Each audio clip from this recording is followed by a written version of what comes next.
Hello students, we are starting with chemical kinetics part 3। जैसे कि हमने लास्ट पार्ट में आपके लिए क्वेश्चन का दे दिया था। फर्स्ट ऑफ ऑल जिन्होंने वो क्वेश्चन कर लिए हैं उनके लिए वेरी गुड। जिन्होंने अभी तक नहीं क्वेश्चन देखा वो डिस्क्रिप्शन बॉक्स में जाके उस क्वेश्चन को देख सकते हैं, और जिन्होंने क्वेश्चन ट्राई किया था बट उनसे हुआ नहीं उनके लिए हम सॉल्यूशन लेके आए। तो इसे हम देखते हैं। हमारे पास रिएक्शन क्या थी, that is a 2a + b gives 3c। Rate of reaction को हमने लास्ट वीडियो पार्ट में लिखना सीख लिया था। तो इसके लिए हम क्या करते थे, कोफिशिएंट को नीचे लिखते थे into rate of disappearance of a with negative sign because it is a reactant is equals to minus dB upon dt, that is the rate of disappearance of b is equals to plus 1/3 rate of appearance of c, right. यहाँ C के लिए हम appearance word use करें, इनके लिए हम disappearance word use करें। इनके लिए हम नेगेटिव साइन यूज करते हैं और प्रोडक्ट के लिए हम पॉजिटिव साइन यूज करते हैं, राइट। तो वही हम इसी को यहाँ पे यूज करेंगे। तो rate of disappearance of C हमें गिवन है, दैट इज ये हमें गिवन है। कितना गिवन है ये हमें 1.3 into 10⁻⁻⁴ ये हमें गिवन है। तो रेट ऑफ फ्रैक्शन किसके इक्वल है, 1/3 into rate of appearance of C। सो हमारे पास क्या आ जाएगा 1/3 into 1.3 into 10⁻⁴ हमारे पास आ गया 4.33 into 10⁻⁵ मोल पर लीटर पर second. Similarly for second part में हमने क्या पूछा था, rate of disappearance of A। हमें गिवन क्या है, rate of appearance of C। अब हमसे पूछ क्या रहे हैं वो, rate of disappearance of A, right, rate of disappearance of A। तो इसे हम यहीं से निकालेंगे। तो हमें फर्स्ट ऑफ ऑल ये नहीं चाहिए, तो इसको हम एक बार छोड़ देते हैं। इन दोनों को कंपेयर करते हैं। इन दोनों को कंपेयर किया, ये 2 सेकंड साइड पे चला गया, राइट हैंड साइड पे हमारे पास क्या बन गया, minus rate of disappearance of A is equals to 2.3 rate of appearance of C। Now rate of appearance of C is given, right, ये कितना गिवन है हमें 1.3 to 10⁻⁴। तो हमारे पास कितना आ गया, rate of disappearance of A 8.66 into 10⁻⁵ मोल पर litre पर सेकंड, राइट। आई होप ये क्वेश्चन आप सभी को क्लियर हो गया होगा। नाउ जैसे कि हमने लास्ट पार्ट में law of mass section start किया था बट खत्म नहीं किया था, बिकॉज हमने कहा था कि इस पार्ट में हम उसे डिटेल में देखेंगे। तो उसे स्टार्ट करते हैं। तो यहाँ पे लेफ्ट हैंड साइड पे मैंने लॉ ऑफ मास एक्शन की प्रॉपर डेफिनेशन लिखी है, that is at a given temperature the rate of reaction at a particular instant is proportional to the product of the active masses of the reactants taking part in the reaction at that instant raised to the powers which are numerically equal to the numbers of their respective molecules and the stoichiometric equation describing the reaction, right। ये हमारे पास proper definition है law of mass action.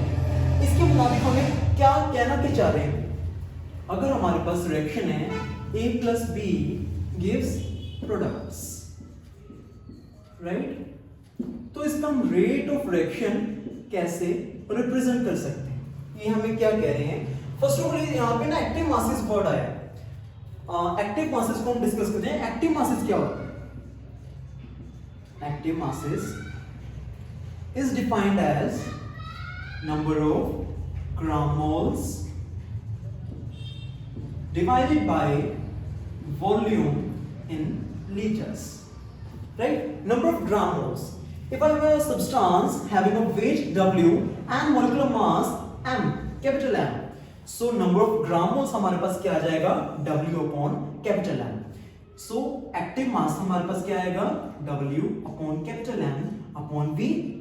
W upon capital M हम number of gram moles को small n से represent करते हैं। तो हमारे पास ये क्या बन जाएगा, N upon V, राइट।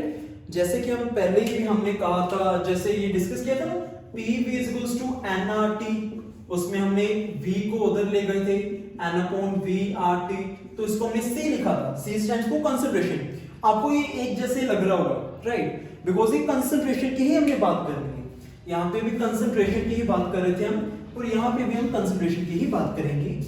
तो active mass is a kind of concentration, but थोड़ा सा डिफरेंस आ जाता है बिकॉज यहाँ पे नंबर ऑफ ग्राम मोल्स है, राइट।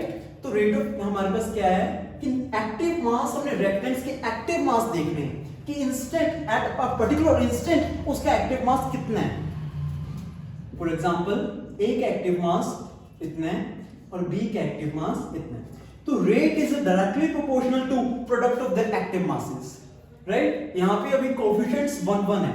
फॉर एग्जांपल हम कह देते हैं यहाँ पे कोएफिशिएंट्स इसका ए के कितने हो गए स्मॉल एन और बी के कितने हो गए स्मॉल एन, तो नाउ रेट लो हमारे पास क्या है, रेट लो नहीं, I am so sorry, rate of fraction, rate is directly proportional to active mass of A raised to power n active mass of B raised to power m. This is what law of mass action is describing, right? ये हमें क्या कहना चाह रहे हैं कि हमारे पास reaction है, अगर A plus B gives products, तो रेट हमारे पास इसका इन दोनों के एक्टिव मासेस का प्रोडक्ट इसके प्रोपोर्शनल होगा, डायरेक्टली प्रोपोर्शनल, और हमें हमारे पास ये कोएफिशिएंट्स हैं small n and small m, तो ये हमारे पास एज अ पावर वहां पे आ जाएगा, राइट। आई होप ये लॉ ऑफ मास एक्शन आप सभी को समझ में आ गया होगा। तो जब हम कोएफिशिएंट ये हम जो प्रोपोर्शनलिटी का साइन हटाते हैं, ये हम जहां पे प्रोपोर्शनलिटी का साइन था वहां पे हमने हम क्या लिख दिया इक्वल, तो यहाँ पे कांस्टेंट आ जाएगा, राइट। ये क्या आएगा constant, so k is a constant, k is a proportionality constant, इसको हम क्या कहेंगे रेट कांस्टेंट, इसको हमने नाम क्या दिया रेट कांस्टेंट।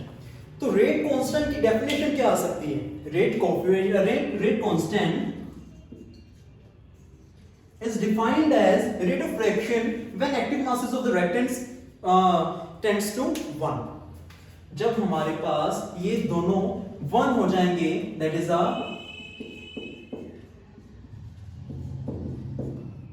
तो हमारे पास rate of fraction is equals to k आ जाएगा। So rate constant is defined as the rate of fraction when the value of the active mass of A and B is 1, right? I hope आप सभी को ये चीज समझ में आ गई होगी कि लॉ ऑफ मास एक्शन हमें क्या कहना चाह रहा है। बट हम थोड़ी सी बात करते हैं कि इसके बारे में कि सही है या नहीं सही।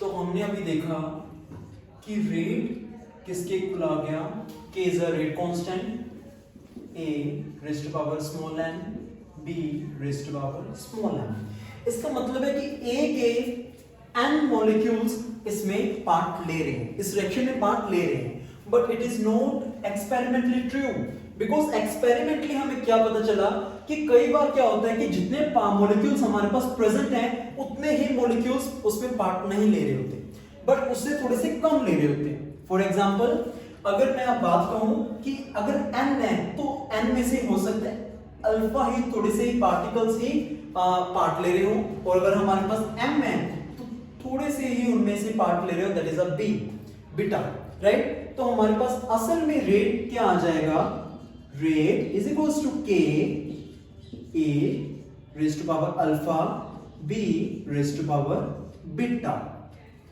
राइट। ये असल में आया है हमारे पास, but law of mass action ये कहता था, तो इसको हम क्या कहेंगे rate law expression,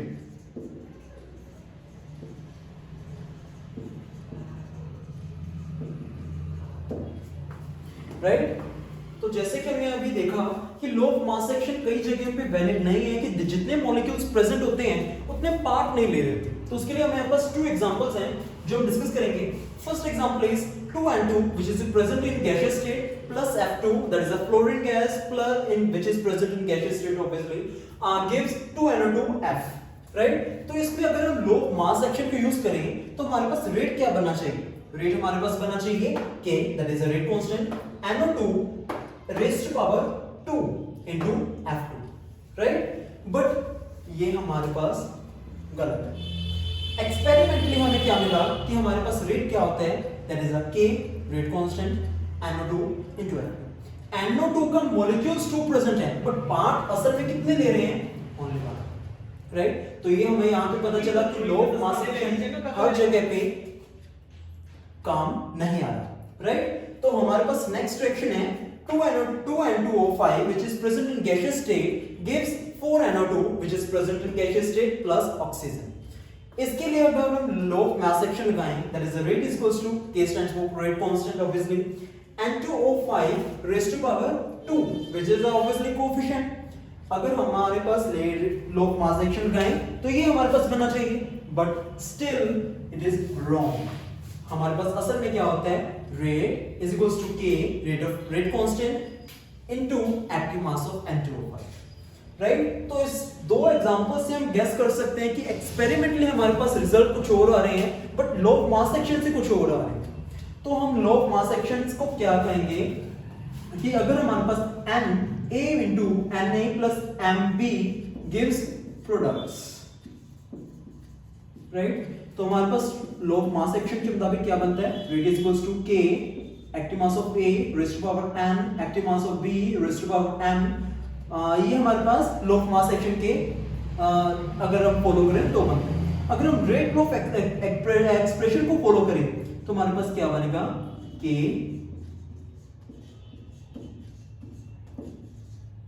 where alpha and beta are real values which are taking part in reaction. right, यहाँ पे हमने सीधा कोएफिशिएंट्स को उठा के यहाँ पे रख दिया, बट हमें पता चला कुछ एग्जांपल से कि ऐसा नहीं होता. सीधा जितने यहाँ पे प्रेजेंट है जरूरी नहीं कि उतने पार्ट ले लें. राइट, तो हमें यहाँ पे क्या हमने लिखे हैं, अल्फा बीटा रियल वैल्यूज जितने हमें पार्ट ले रहे हैं रिएक्शन को आगे प्रोसीड करने में. तो इससे हम क्या कहेंगे, अगले वाली पार्ट में ना ऑर्डर एंड मॉलिक्यूलरिटी को डिटेल में देखेंगे कि इनमें डिफरेंस क्या होता है. राइट, इनमें डिफरेंस क्या होता है, ऑर्डर कितने टाइप के होते हैं. For example zero order reaction, first order reaction, second order reaction, जो आपको आगे डिटेल में आएंगे, इंटीग्रेटेड लो एक्सप्रेशंस आएंगे. पर यहाँ पे मैं स्टिल आपको थोड़ा सा बताऊंगा कि मॉलिक्यूलरिटी किसके इक्वल होगा, n+m. ऑर्डर किसके इक्वल होगा, alpha plus beta. Right, n+m these are just है ना कोएफिशिएंट्स है हमारे पास, और अल्फा एंड बीटा हमारे पास रियल वैल्यूज हैं जो पार्ट ले रही हैं. उनका अगर हम समेशन कर दें तो हमारे पास ऑर्डर आता है, और जस्ट हम कोएफिशिएंट्स का समेशन कर दें तो हमारे पास मॉलिक्यूलरिटी.